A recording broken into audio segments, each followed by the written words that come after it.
Welcome, Bossing Up Overcoming OCD listeners. Today, I'm going to have a special guest on the show. In this engaging conversation, you're going to hear about the impactful stories of clients overcoming deep-seated fears and limiting beliefs through hypnosis. We're going to learn about how hypnosis can transform negative internal dialogues into positive, empowering beliefs. Before we hear from Sabrina, let's hear a word from our sponsor. Thrizer transforms the way clients interact with their out-of-network benefits. As you know, clients need to manually submit super bills for out-of-network sessions and wait months for reimbursement. With Thrizer, clients can just pay a copay for sessions, while Thrizer covers the rest of your full rate up front. They handle everything from verifying out-of-network benefits, submitting claims, to waiting for reimbursement on the client's behalf. In turn, they are an incredibly powerful tool for you and your practice to convert and retain private pay clients. You can try Thrizer completely for free with my link. Very excited to welcome another guest today. I have Sabrina Johnson, who is the podcast host of Sabrina Sense, and she's a hypnotherapist, and you've got a few other tricks up your sleeve. Sabrina, do you mind to tell the audience a little bit more about you and your background? Absolutely. And thank you, Erin, for inviting me on your podcast. I'm super excited to be here. Yes. I'm an NLP and hypnosis mindset coach. Basically, what that means is I guide individuals like you on a journey of self-discovery, empowering them to overcome any limiting beliefs that they have. I encourage them to achieve their goal and really just live a life filled with purpose, intent, and joy. The way that I do that is by using guided hypnosis. I have a few techniques through hypnosis that allows me to reach an individual's subconscious mind. That's where all of their limiting beliefs, their poor behaviors, for lack of a better way of explaining it, addictions, or just any kind of internal negative dialogue, I help them to reprogram that so that they can actually achieve success in whatever they set out to do. Wow, that's really incredible. And I'm super glad we're talking today because I've always been fascinated by hypnosis and honestly never had the opportunity to talk to someone who practices this kind of work. So, have you ever come across someone who has OCD and used hypnosis as a remedy or a technique? That's a really great question. I have not come across individual with OCD. But I have worked with individuals that have had extreme anxiety and fear that could potentially embody some of the symptoms that somebody with OCD would experience. Yeah. Do you have any examples of the type of fears they were dealing with? Oh, yes. There's so many different examples I could give you, but one of the most impactful is a woman I've worked with who had extreme resentment. Her resentment stemmed from the lack of trust from all of the individuals in her life who held back from her that her husband of 15 years was cheating on her.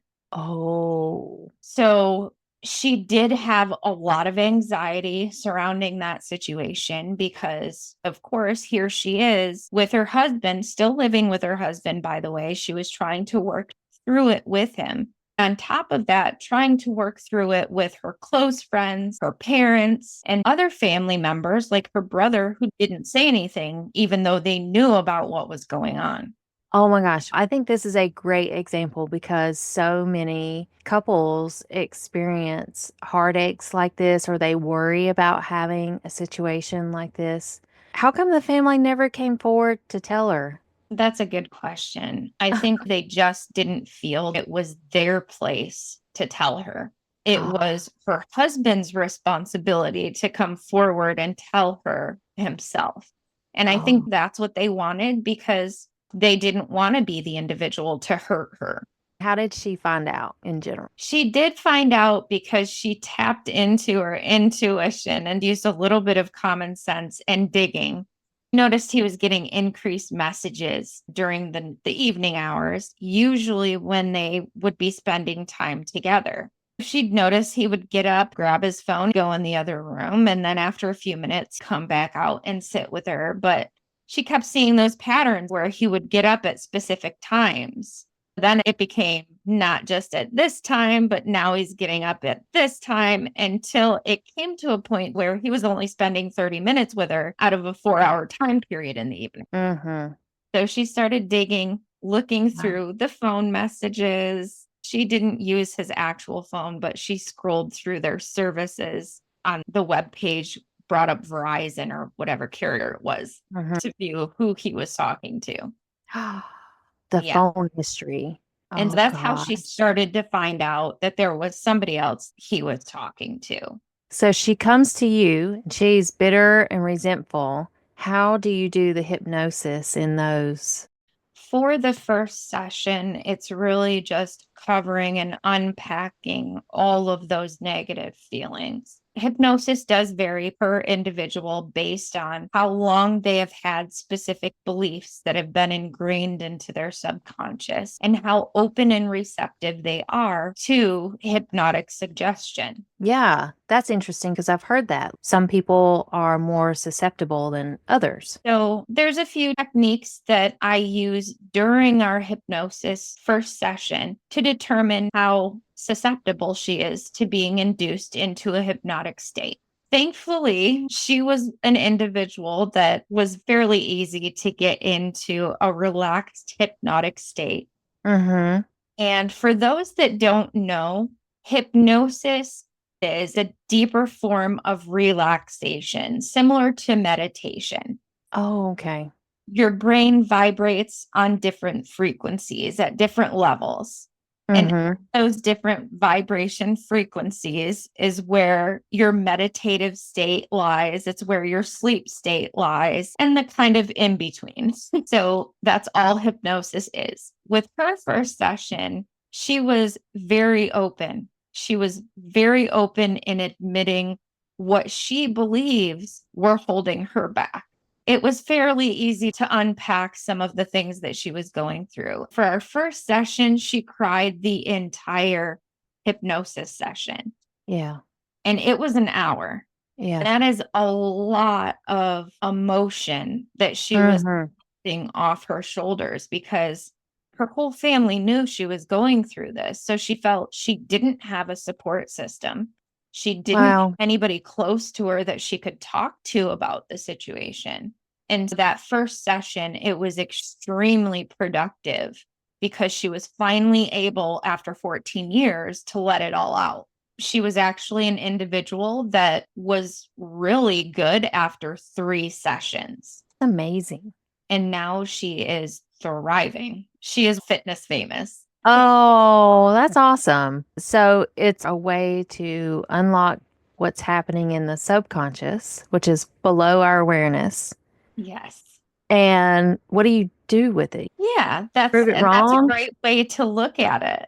So Uh-huh. once we get into the subconscious and we find out what are some of those beliefs that you have, your internal dialogue is telling yourself. With her, it was, I'm not good enough. I do not deserve to be loved. So it's Mm, interesting that her husband was cheating on her. She had this belief. And so her husband cheating on her reaffirmed this belief. the wrong kind of reinforcement. Exactly. Mm, So to her, his cheating on her was proof that belief was true, which makes it a little bit more challenging to change. But after our first session, I sent her home with a 21-day recording.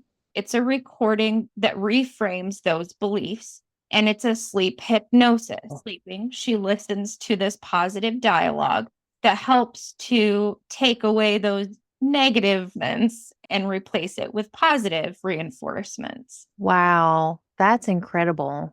And that's just one technique that we use to help to improve the internal dialogue. It's a combination of a couple of different things that we do alongside of it. We have Mm-hmm. what's called anchoring, we have what's called reframing, we have guided relaxation, we have releasing limiting patterns. That's basically what we do. Yeah. And so, Sabrina, how did you get into this kind of work? So I actually started out in my career in customer experience and sales. I worked in customer experience and sales for 20 years. I'm talking, I was 15 when I started in customer experience and then got into sales. Oh my goodness. It was what I knew, what I was comfortable with. So when I got into a career in sales, I figured that would be my natural course of action. Even though I had attempted to go to college, the few events in my life prevented me from completing it. I had a house fire. I lost my house. I Wow. was living in a completely different state, which was Kentucky at the time. I live in New York now. When the fire happened, I lost everything. We barely had any savings, my husband and I, in our account. It was depleted. We also had a 6-month-old son. So we Wow. were essentially forced to move back home and live with family. When I was in college for physical therapy. I was halfway through it. None of my medical credits or significant chemistry courses or advanced math courses would transfer. Oh my gosh. Learning that, I had to start over. I was like, at this point, I just need to make money. So I went back into sales. Hmm.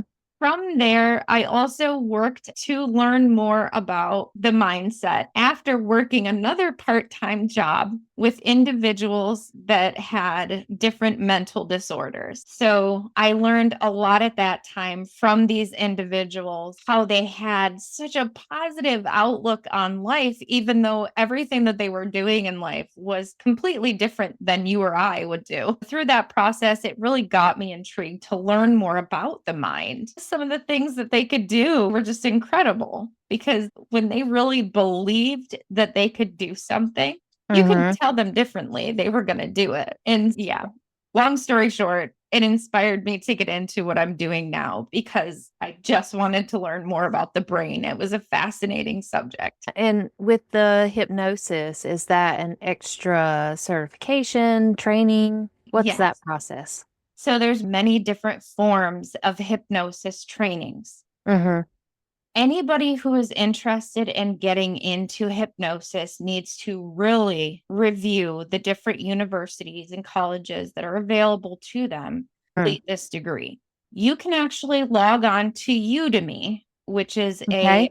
it's similar to Coursera where you can get certifications and you can get a couple of different certifications in hypnosis. However, individuals that go through Udemy to get this certification, they're not going to get all of the information to be able to consistently teach or instruct their clients through guided hypnosis effectively. And what they don't tell you when you get these certifications is that you're only usually learning one form of hypnosis, and there are several different forms. Oh, wow. So you And really got to do your research.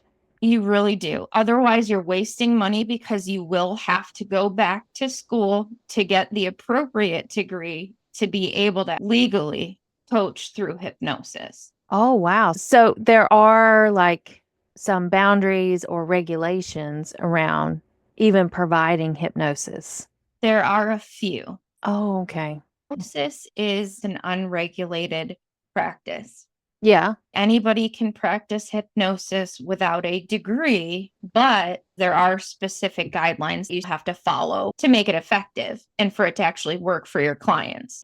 I highly recommend looking into the American Hypnosis Association. They are the governing body for hypnosis, and they will give you all of the information that you need about certification. And so, Sabrina, do you have any words of wisdom or advice for those who are skeptical about hypnosis, but they likely have some blocks or some things they need to work through?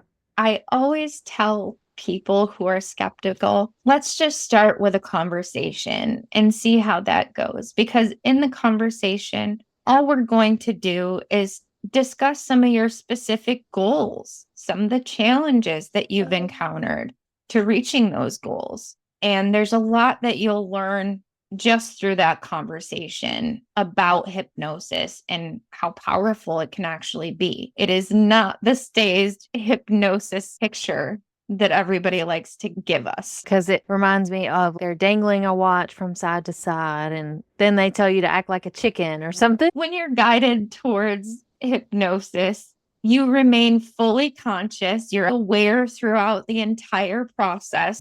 It is simply a deeply relaxed state where we're able to reach your subconscious because you're more receptive to positive change. Sabrina, I very much appreciate your time and being here today. Where can the audience connect with you?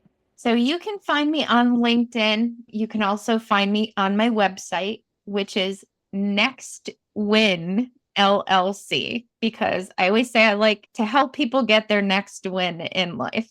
Oh, that's so nice. And right now, your podcast is hosted on YouTube, right? Yes. I also have a podcast called Sabrina Sense, where I try to bring a little bit of common sense to the world of work. Yeah. What's your YouTube handle? It's Sabrina Sense Podcast. And I'll share all the details for your audience as well. Thank you again for being here. I very much appreciate the conversation. Thank you again for having me, Erin. I hope you have an amazing day.